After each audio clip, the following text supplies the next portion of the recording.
So here we are with Lunistice by Jaxler. Lunistice any percent. I keep forgetting the any percent.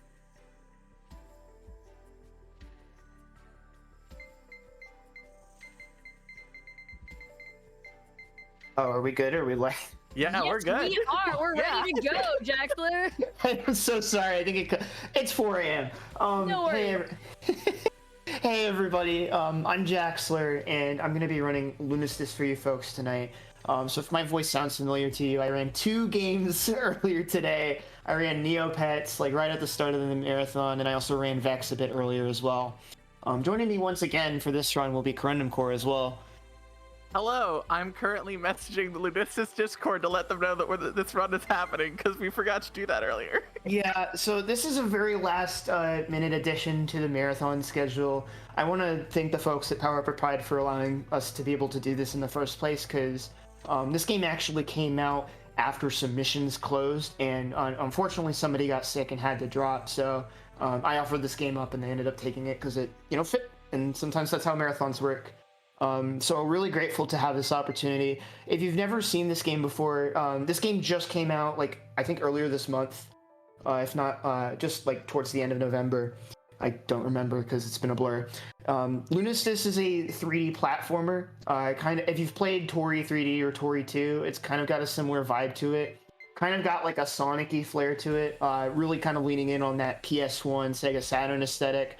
Unfortunately, I don't have enabled like the low res like CRT filtery type stuff, so that I can actually see what I'm doing. But we're going to be doing any percent. We're specifically going to be doing glitchless. I don't think I put that in there at all, so that's my fault. But this is going to be a glitchless run. We're still going to be doing some cool strats and interesting skips and stuff. But there is a glitch in this game with like sort of like pause menu storage, which allows you to basically skip the second act of almost every level in the game. And that's not as fun, so we're not going to do that. Cool. So this is a run that sort of has like its own sort of auto splitter to it. So time is going to start when I gain control of Hannah here, and I'll kind of it kind of just starts itself. So if we don't get the exact time, not a huge deal. Again, it's 4 a.m. And so I'm going to let kind of Corundum Core explain the first little bit of movement here because it's a little bit input heavy. So we'll go ahead and start the file, and then time will start as soon as we begin movement. And ready, go. All right, so you're automatically going to see us doing a lot of really big jumps. The 2 main things that you can do in this game are a jump and then a spin. And if you do those in quick succession, you'll actually get like a super jump. And that's where a lot of the speed tech comes in. And those are really the only things that we're going to be doing for this first level before we get introduced to any new mechanics, is just a lot of tight jumps. You're going to see a lot of crystals on like the sides of platforms and things like that. Those will break if they get hit by the spin attack. So we have to be kind of careful to like time our spins right so that we don't lose the platforms that we're trying to jump off of / jump onto. And like already we're almost done with the first stage. Really quick time. Yep. And so one of the things with the crystals, as well as hitting enemies in general, is that every time you hit something with your spin attack, it actually kind of slows the game down and puts it into slow-mo for a fraction of a second as like a game feel thing. This actually like slows down like the game and makes you like go slower overall. So one of the big things with routing this run is trying to avoid enemies and attacking them at all costs, as well as those crystals that Ruby was talking about a bit as well. So the name of the game for this run is going to be the corner cutting in these first couple of levels. They're pretty straightforward, and we don't get introduced to any like more advanced like interactables or parts of the game here. So the name of the game is, again, avoiding those enemies. I do a specific lineup there so that I can avoid those happy tree friends, as I like to call them. They're very happy, but they're also very evil because they're really good at chasing you down, and just they have pretty decently sized hitboxes, so you got to be a bit careful there. Yeah, and we only have 3 health in every level. It resets whenever you hit a checkpoint, but it's still not a huge amount. So if you get like kind of unlucky with those enemies chasing you down, it can get a little bit scary. There's really only a few places in the run where we're actually going to end up doing any kind of damage boosts. Yeah, there's going to be a couple of instances, but it relies on specific properties and interactions. So that was Shrine, Acts 1 and 2. We're going to go into Beach now. I'm going to let Chronom Core kind of take over and explain some of the new gimmicks we're going to start seeing here. Yeah, so the main gimmicks that we're going to start seeing here are these kind of like watery sections. So not the water that you see on the ground, but you'll actually see like big spheres of water that kind of slows down just the tiniest bit. And then you're also going to see these water bubble things that are basically going to bring us along the level, and these beach balls that we can bounce off the top of. And that's basically it.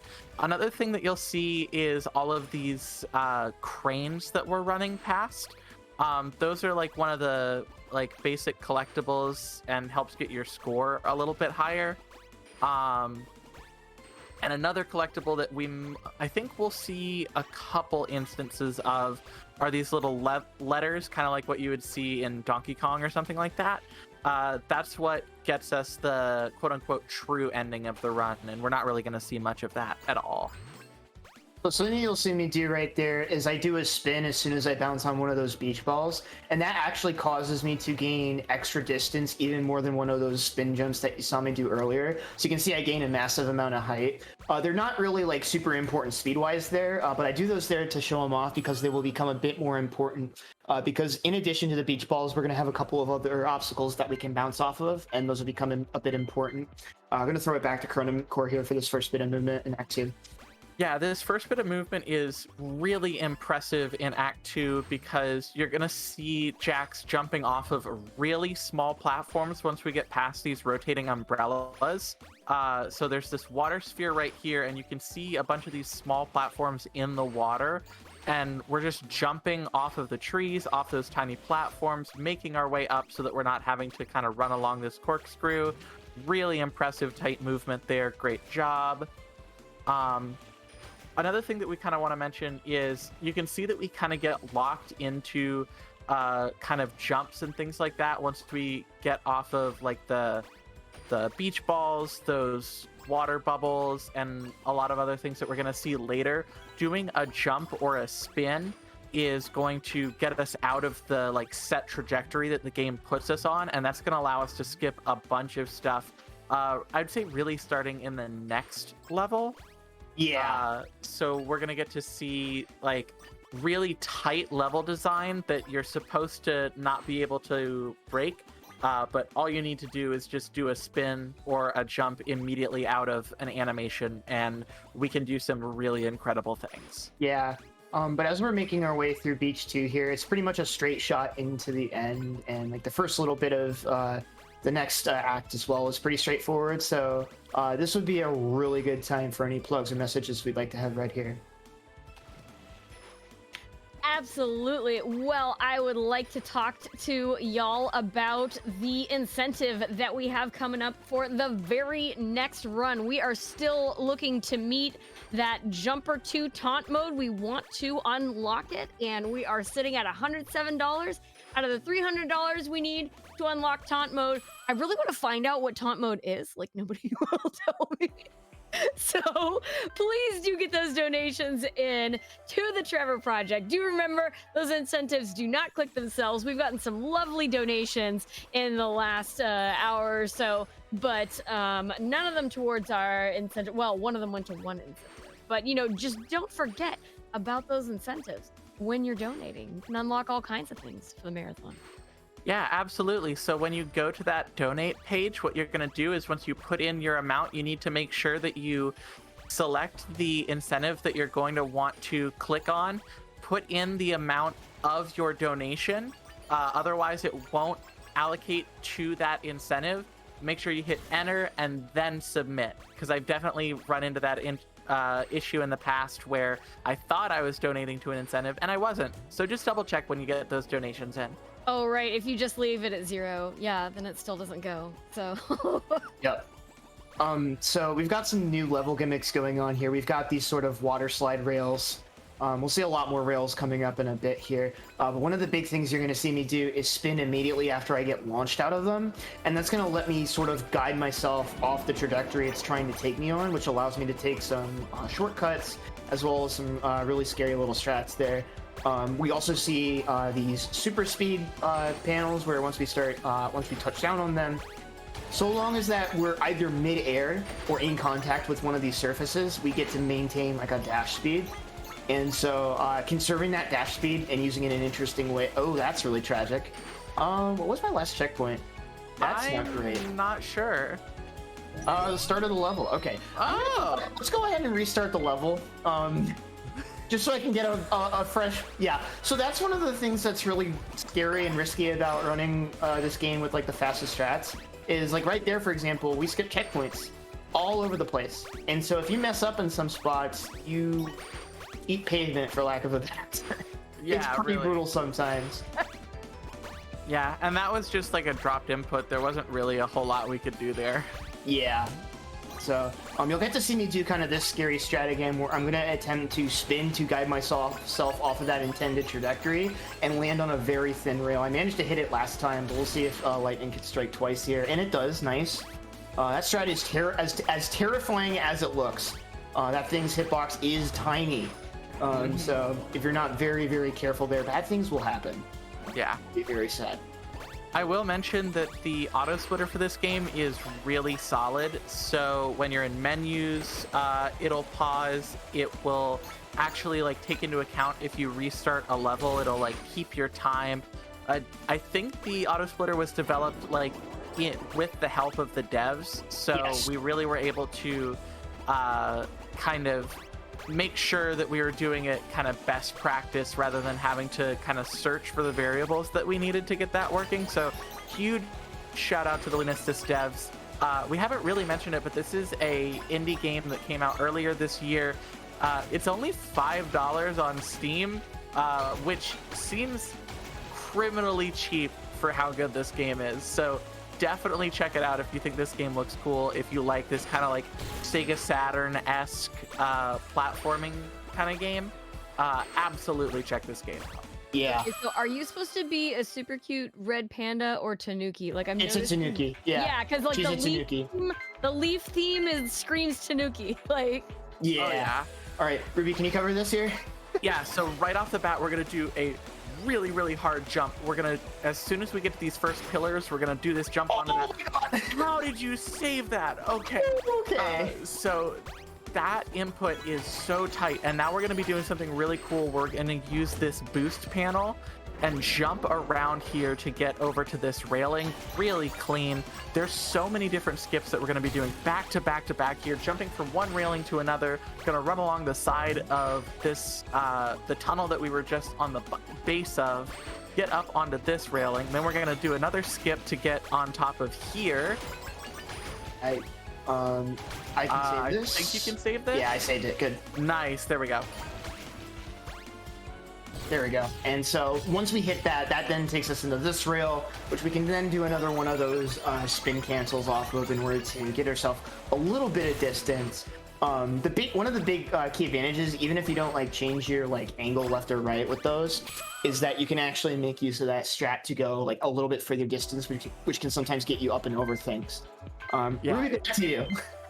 Yeah, if you weren't having to do those saves, then that would have been a sub-minute 3-2. That's incredible. Yeah, that's really good. So I actually haven't seen any of the new strats for this level, so I'm gonna kind of be watching this blind and kind of reacting. So the main gimmick of Food Comfort is this music that is just a bop, and the platforms are in sync with the music. Now, on previous versions of the game, you could actually pause and the music would keep running. So if you're about to fall, you would, excuse me, be able to kind of advance the cycle in the pause menu without having to lose any time on the speedrun timer. That got patched in one of the newer versions for this level, but we're gonna see a remix of this in the final level, and it hasn't been patched there.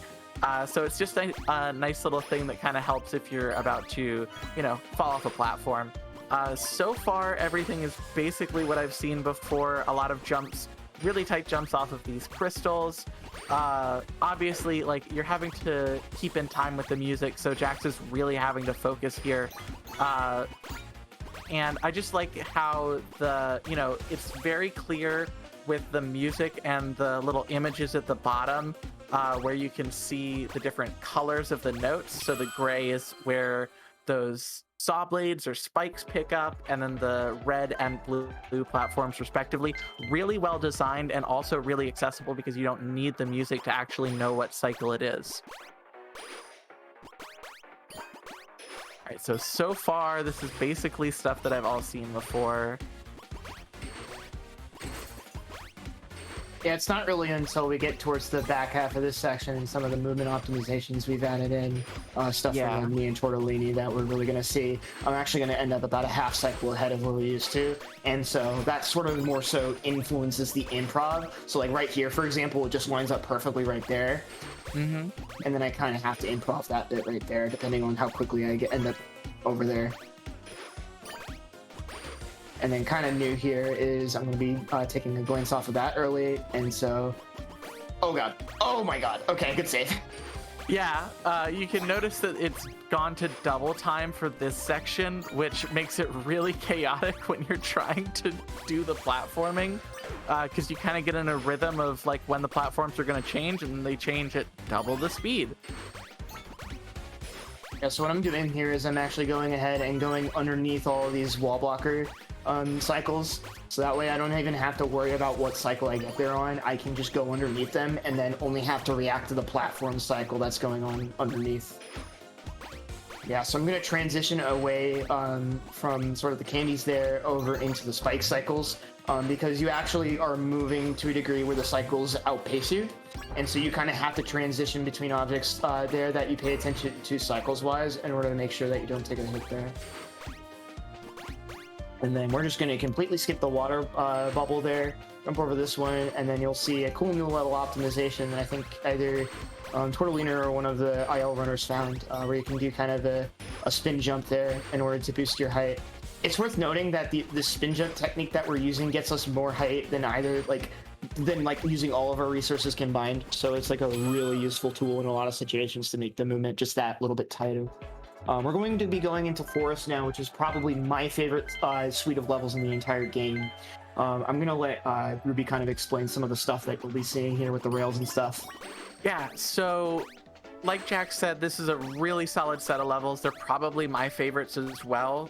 So the main things that you're going to be seeing are kind of mushroom boosters that are similar to the beach balls and other things that we've seen. But in addition, we're going to see these rails that are kind of similar to those water slide rails that we had before, except this time we can actually cause them to grow because they're vines. And that's going to allow us to do some really interesting skips as the vines kind of like snake their way back through the levels. We can kind of get to them early. So you can see right here, we attack the vines and then they start growing. Or attack that mushroom rather, and they start growing.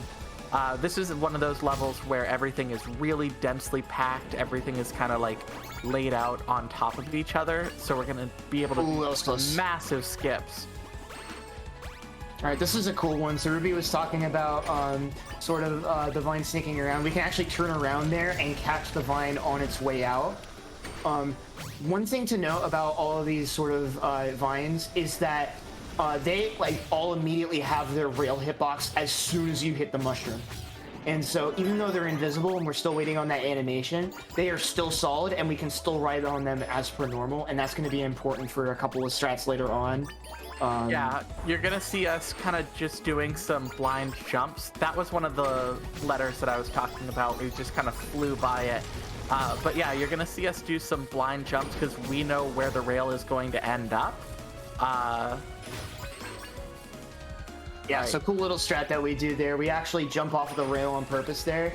Okay, that is really bad. No. Let's see where this puts me. Oh, that's actually not as bad as I thought. Yeah. I thought I skipped the checkpoint by accident. So a little unfortunate. Again, it's 4 a.m. I also got world record literally practicing for this, so like I don't care if I like super flub, because we're all kind of here just to vibe anyway.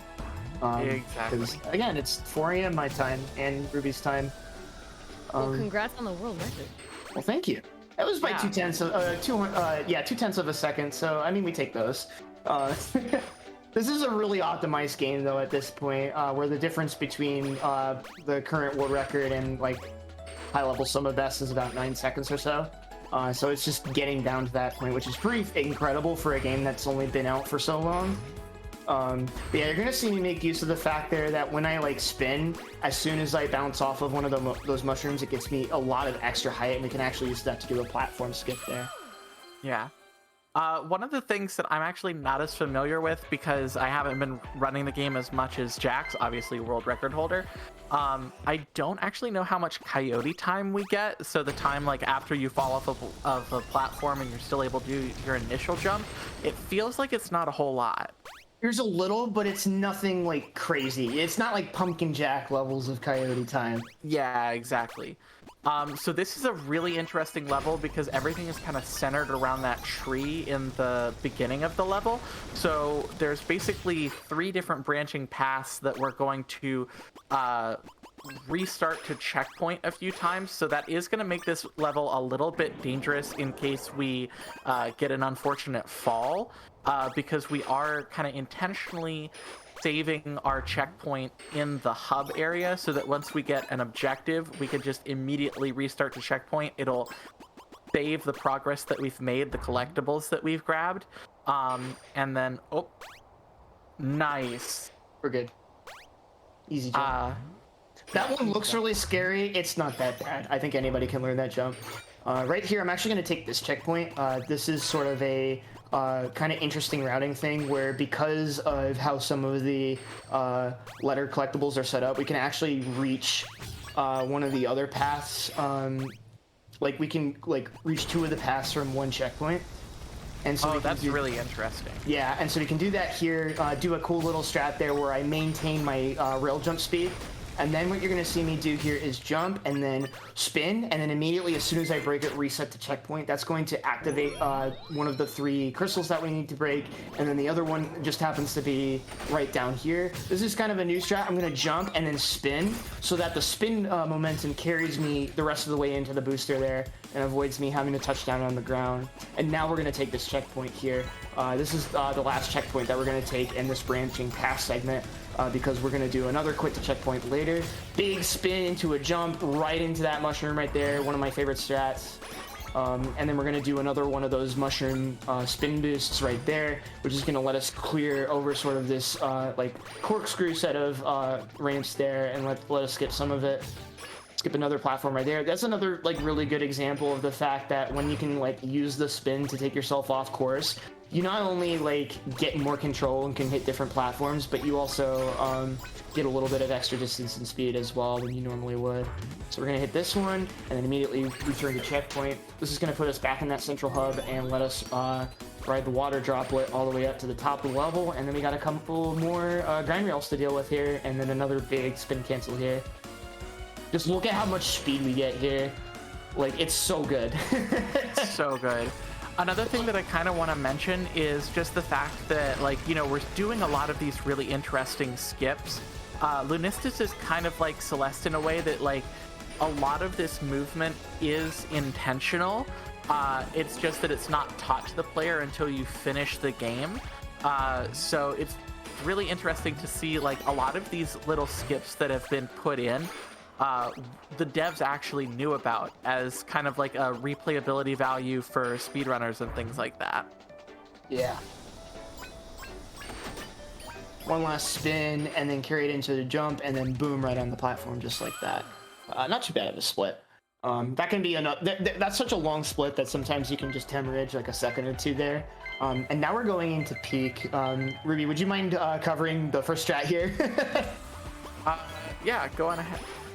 So yeah, we're basically just gonna be running up this. It looks like it should be a rail, and in fact it is. Like, that texture is used for rails later in the level, but we're just kind of running up some of the level geometry. One of the great things about this game is that almost everything that you see on screen actually has real geometry. There's not a whole lot of like just empty things or like empty textures that you just kind of fall through. So it allows us to do some really interesting platforming like that, of just kind of like running along something that looks like it's just like decoration in the level, but it's actually key to the speedrun.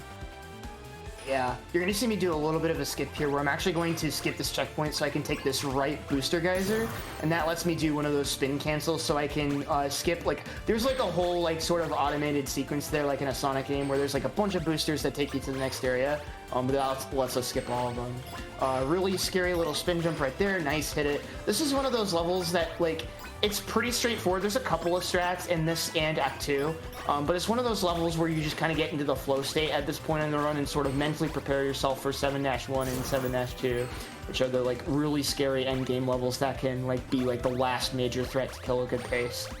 Obviously still places where you can improve and lose time here, just like, you know, any level.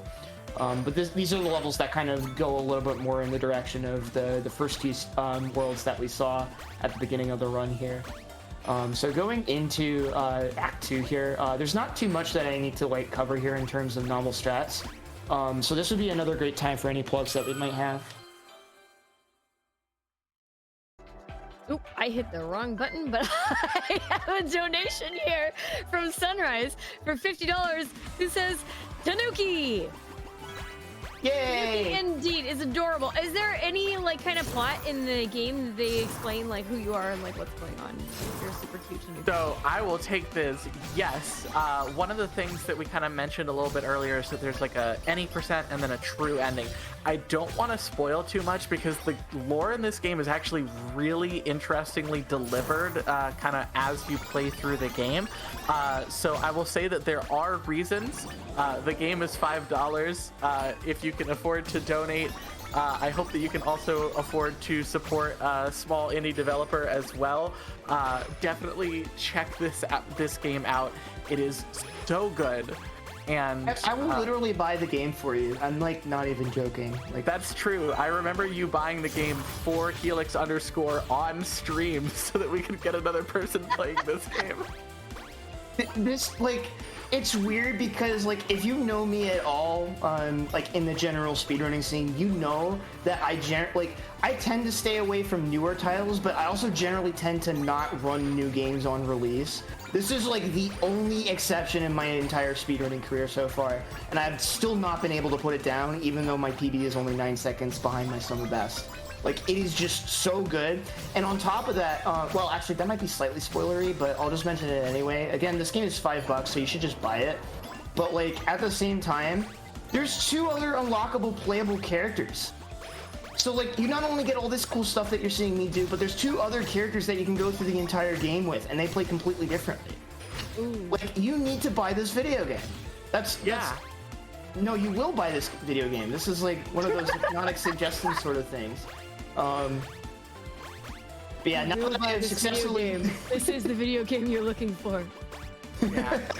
So now that I also just think it's very funny because you know that Jax like mentioned that he doesn't really play a lot of new games on release. I actually started playing this game off of the suggestion of Lizstar before Jax got it, and I told Jax that this game has movement, but I didn't think he would want to play it because I thought it was a little too anime for him, but I was proven wrong. So now we know that even the no anime god himself will kind of bend his values for good speed tech.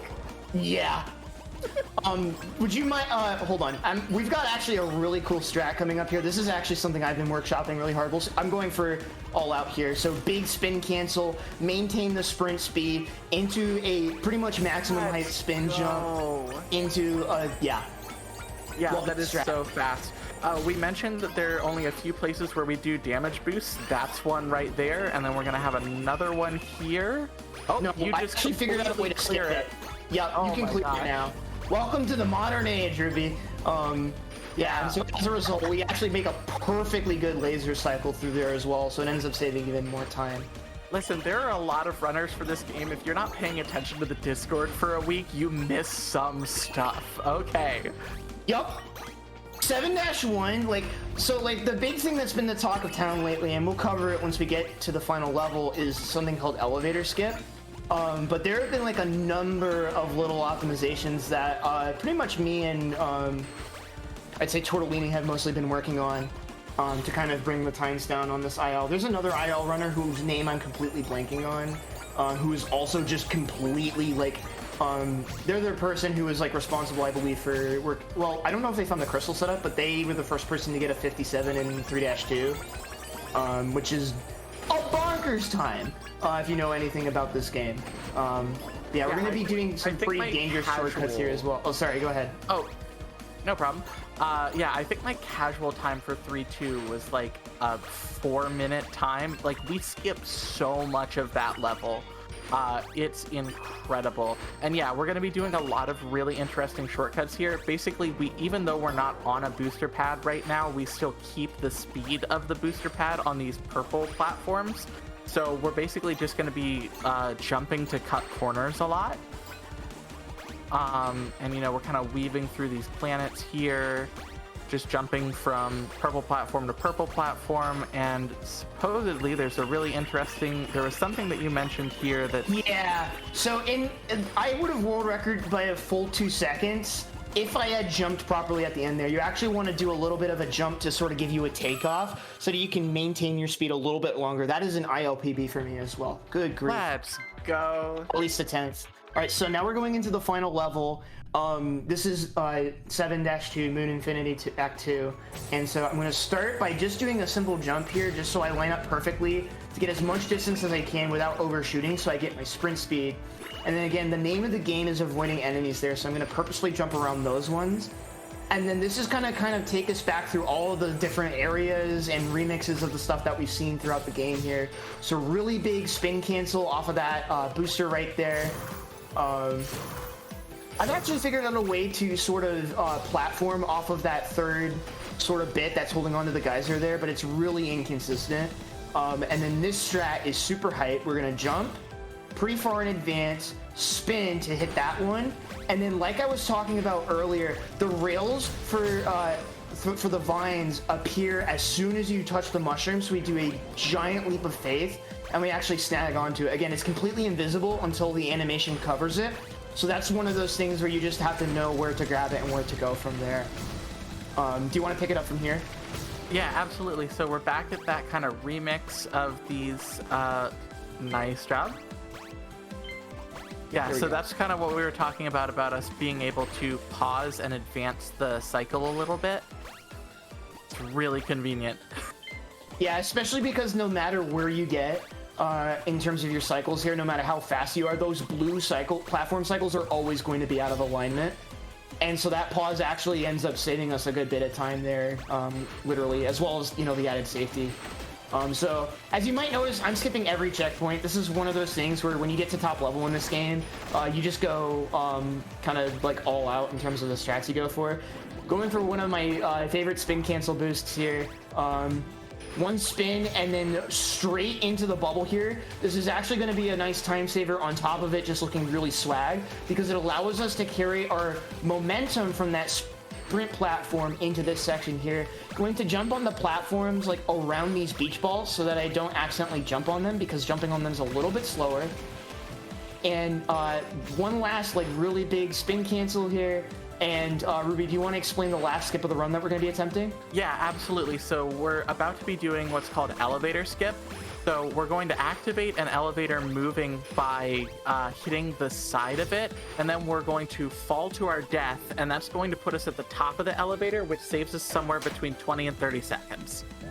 Yeah, so normally that elevator like traps you in and like keeps you from escaping, but if you touch it from the side, you don't get sucked into it, so it lets you death warp and get to the checkpoint for free.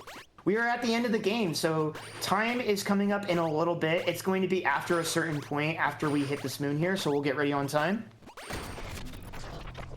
And that's time. That was also an ILPB for me in both stages of Moon. I'm gonna go ahead and skip this file select. Yeah, my final IGT was a 2830, which, you know, considering the mistakes I made, not too bad. For context, current world record is 25:59.75 by me. I literally, in my warm-up run, I managed to get a record, which is pretty incredible, because the margins are so tight at this point. But yeah, that was Lunistice, everybody. That was Glitchless 70% with Hannah. Again, like I said, please play this freaking video game. It's so good. It's so good. It's so good. Like, It's yeah, absolutely. It's so good. Check out the Discord. The devs are super active there. There's a lot of people who really love this game, and they just announced Lunistice 2 like right after the first game came out. yup. So we're getting another. Yeah, Wait, like how long ago did this game come out? A couple weeks Like- ago. like September or October. No, November. Was it November? Yeah, Jeez. no, I was gonna try to submit it for the new game submission period for GDQ, but like this game came out even after that. It came out only a couple weeks ago. It's been a wild ride. This game has come down a crazy amount. I would like to shout out some specific names in the community who have really been helpful for working on this run. I'm probably gonna butcher the pronunciation of your name, but shout outs to Crazy. He was the one who worked on the auto splitter for this game and worked with the devs to make that happen. And super thankful for that being a resource, because it is such like a awesome quality of life feature to have when you're running a game like this. On top of that, I want to shout out White Noise. White Noise was like the original world record holder when I started running this game, and innovated a lot of cool stuff, and was also the run that I used to help me learn this game. So shout outs to White Noise. Shout outs to Tortellini. Tortellini has been pushing this game really, really hard as well. Is currently second place with like a low 26. This game, like I said, really brutal, really optimized, and everyone's pushing really hard to do some really cool stuff with this game. So it's going to be really interesting to see where this game ends up down the line, considering how quickly we've pushed it within a couple weeks of its release. I want to shout out Nastani, who's learning this game and is going to absolutely destroy it once he gets further into it. And I also want to shout out Carnum Court for commentating with me and for waking up at 4 a.m. to hang out with me here. Listen, anytime, buddy. I love you. It's always great to be able to help you with commentary. Yeah, absolutely. So hopefully that wasn't too far overestimate. I think we're fine, but that was a little brutal. Or underestimate. Oh, let's go! I've never run this at a marathon before, so I had no idea what to set the estimate at, because we time things by in-game time with the auto splitter and the load remover and all that jazz. So awesome, mission accomplished. Yeah, you set it at 35 and you came in on the marathon timer at 31:15. So. Oh, okay, fascinating. No, for next time. Because hopefully I don't lose 2.5 minutes IGT next time. Anywho, I've been Jaxler. If you enjoyed this run, I tend to run the weird and obscure games that don't get a lot of love. You can find me at twitch.tv/Jaxler1. That's where I stream attempts of all kinds of weird speed games. It's been real, y'all. I got the opportunity to do 3 games at this event. Winter Pride in general was really, really important to me. I credit it with being a really key factor in sort of my own self-exploration, my own identity with regards to my asexuality. And so I'm really grateful to be a part of this community and to be allowed to be me here. I just want to be sure that I don't feel like I take that for granted, because this place is really special. So I encourage any of you all who are watching this and aren't, in the speedrunning the scene, to join the Power Up Discord and give the community a try, because it's really comfy here. And we'd love to have you as a part of the speedrunning scene, whether it's something like Lunistice or something like, a lot more popular like Mario 64. We're all here for you. And we'd love to have you join us in this journey. It's late. We're going to go to bed and let the next run get set up.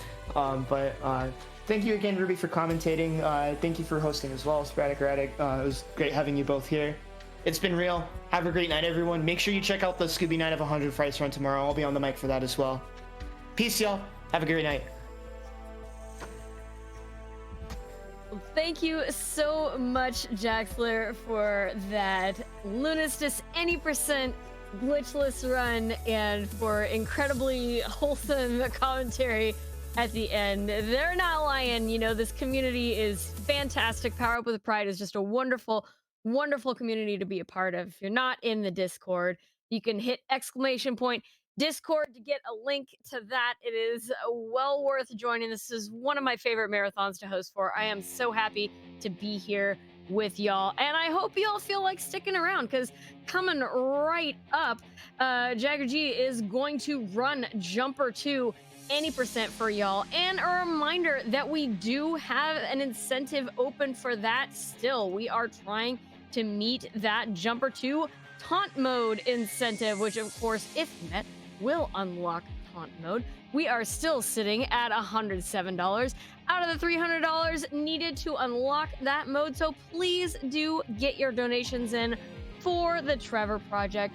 Such a lovely, lovely, worthy cause. The Trevor Project is the leading national organization providing crisis intervention and suicide prevention services to lesbian, gay, bisexual, transgender, queer, and questioning youth. You can check them out at www.thetrevorproject.org to access their services, find out more about their impact, or to donate.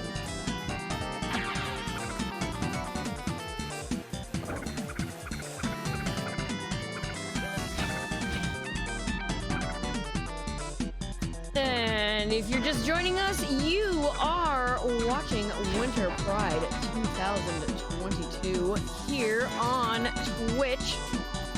All the Power Up with Pride social media can be found by using !social in chat, and you can join us on YouTube, Twitter, or Discord.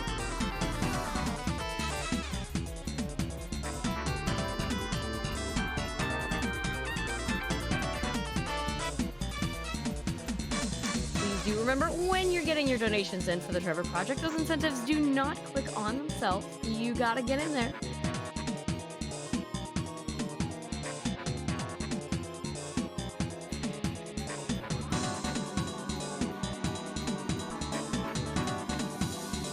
I hope y'all have been enjoying the runs so far. I have never seen Lunistice before in my life, but I am now in love with it. It's an adorable game. I can't wait to find out what the other playable characters are. Because that Tanuki was cute as heck.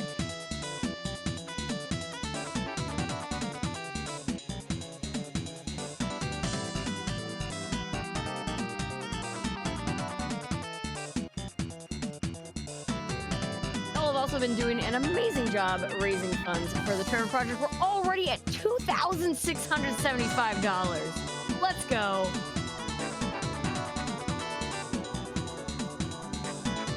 Absolutely fantastic for like day one of a marathon. I mean, I guess technically it's day 2.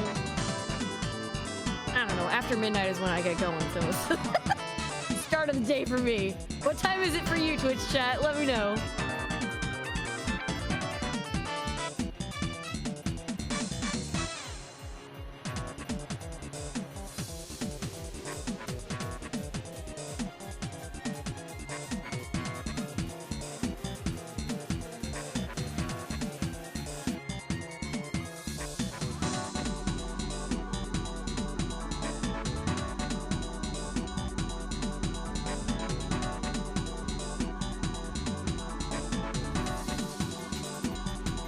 And you woke up specifically to watch Shagger's run. Awesome. You are just in time.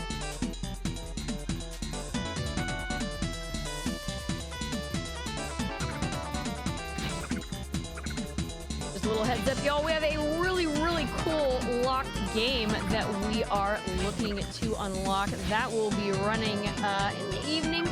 You know, you got some time. We have some time to get some donations because we're looking for a lot of donations to unlock that game, and it is Moss. Oscar424 is going to run Moss for us if we unlock it. It is a VR game where you guide an adventurous mouse through the forest. Come on, you know you'll want to see it.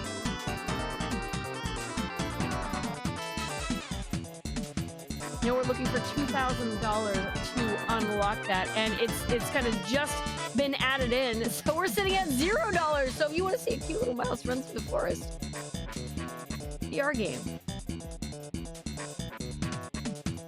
Well, let's see, how many hours from now? That is 12, 16 hours from now?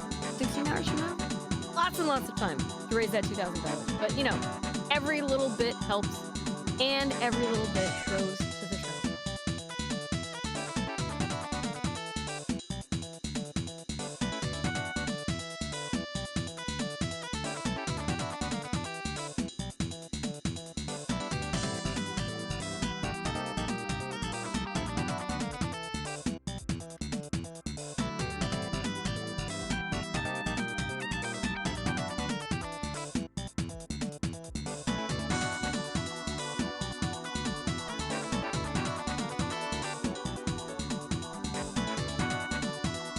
Hope y'all are pretty hyped for the rest of the marathon. I'm just having a chance to sit down and enjoy checking out the rest of the list here. Final Fantasy, ooh, a free prize, co-op randomizer. I don't want to miss that one.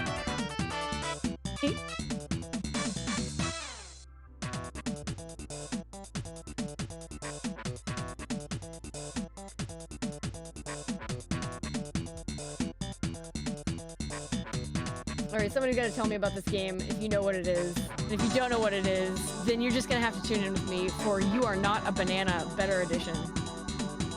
80% one-handed. I'm not a banana.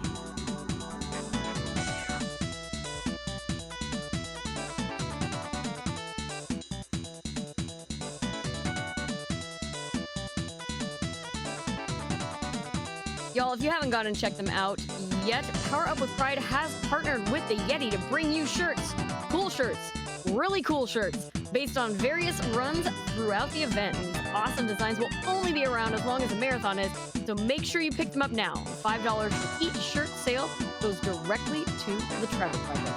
Visit theyeti.com to check them all out.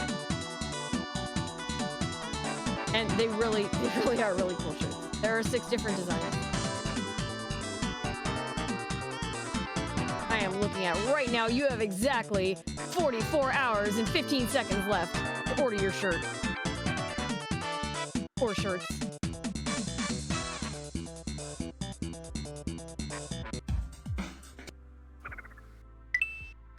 I'm not gonna plug a specific shirt, Yakuza.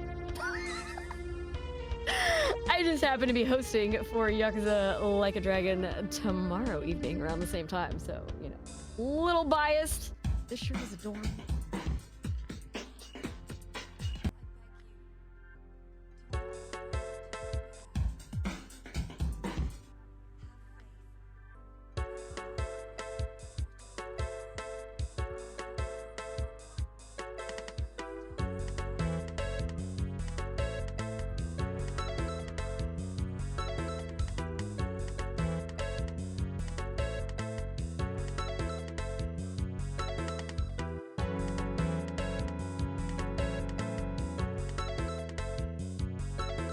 Tell you what, my cat has finally settled down. I had a little hosting hard mode earlier. She really wanted attention right now.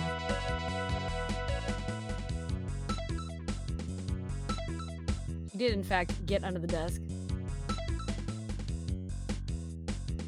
But she didn't unplug anything, so we're all good.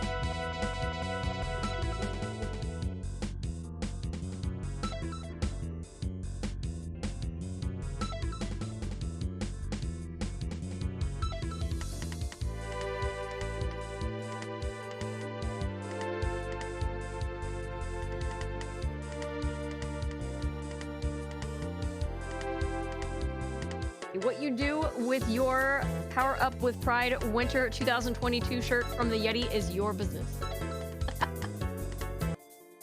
Whether you wear it inside, outside, inside out, upside down, do what makes you happy.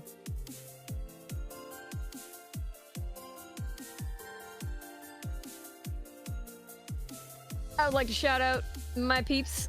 Can we get a little demisexual pride in the chat, please? We're a little invisible. We fall under the Ace umbrella. I never see my flag anywhere.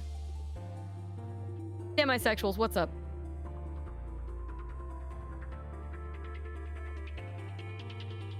Yeah, representation in the chat. That's what I like to see.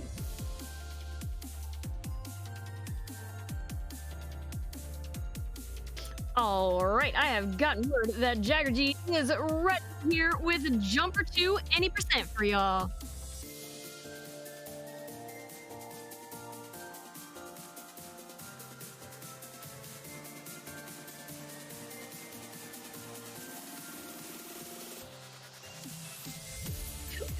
In the chat. What's up, friend?